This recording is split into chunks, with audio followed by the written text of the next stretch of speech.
Hello everyone, blessed morning po sa inyo lahat and welcome back to my channel. So andito naman po tayo sa property and today wala akong masyadong gagawin dito. May kinuha lang ako ilang gamit kasi for the past 3 months na po after work and kapag Sabado at Linggo pag wala akong pasok ay naandito ako.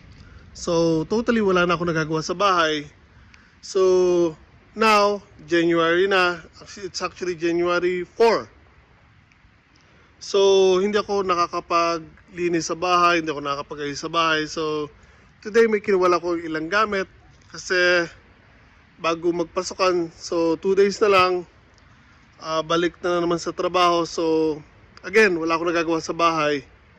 So, may ginawa ko mga gamit para tomorrow naman, sa bahay naman ako mag-ayos. And today, konting ligpit, syempre, para may magawa naman tayo sa sarili nating bahay.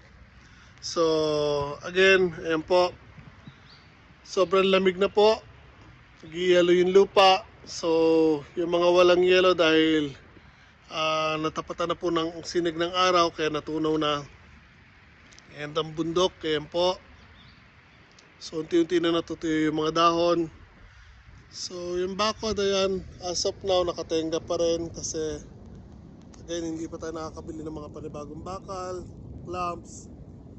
As for yung mga kawayan, nakapagputol na po tayo, marami na tayo naputol. So, hati-hati na lang natin yon, then iiwain, then ikakabit natin once na makabili na tayo ng mga lamps. So, ganyan po, pahinga po tayo ngayon, January 4, para sa bahay naman tayo maglilinis. Blessed morning everyone!